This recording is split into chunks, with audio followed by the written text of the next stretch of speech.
খবর 24x সাথে আপনাকে স্বাগত। নতুন নতুন খবর জানার জন্য আমাদের চ্যানেলে চোখ রাখুন।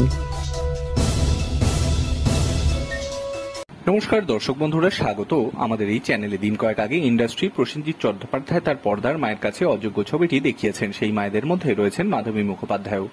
প্রসেনজিতের কাছে প্রথম মা ডাক শুনেছিলেন অভিনেত্রী, ফলে অভিনেতার প্রতি তিনি বেশ দুর্বল।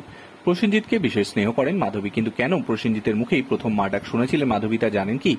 1968 সালে ছোট্ট জিজ্ঞাসা ছবিতে শিশু শিল্পী হিসেবে আত্মপ্রকাশ ঘটে প্রসেনজিৎ চট্টোপাধ্যায়ের।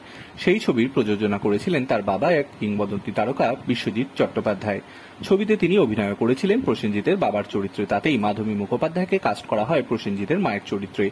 পর্দায় অভিনয় করতে গিয়ে ছোট্ট বুম্বা মাধবীকে মা বলে ডেকেছিলেন। পর্দায় হলেও সেটাই ছিল মাধবীর কাছে শোনা প্রথম মা ডাক। ফলে বুম্বা তার মনে বিশেষ জায়গা দখল করে রয়েছেন। এমনই একটি কথা মাধবী জানিয়েছেন প্রয়াত পরিচালক ঋতুপর্ণ ঘোষকে। ঘোষ অ্যান্ড কোম্পানি টক শোতে এসে প্রসেনজিৎ সম্পর্কে তার অপত্য স্নেহ সম্পর্কে বলতে গিয়ে কিংবদন্তি বলেছিলেন, সকলে আমাকে মাধুরী বলে ডাকলেও বুম্বা আমাকে মাধু আন্টি বলে ডাকে। ওর মুখেই আমি প্রথম মা শুনেছিলাম। গত বইমেলায় প্রকাশিত হয়েছে মাধবী মুখোপাধ্যায়ের আত্মজীবনী ইতি মাধবী।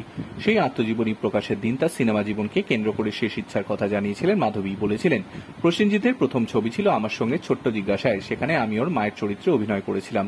আমি চাই আমার জীবনের শেষ ছবিতেও যেন আমার সঙ্গে অভিনয় করে। ব্যুরো রিপোর্ট, খবর 24x7।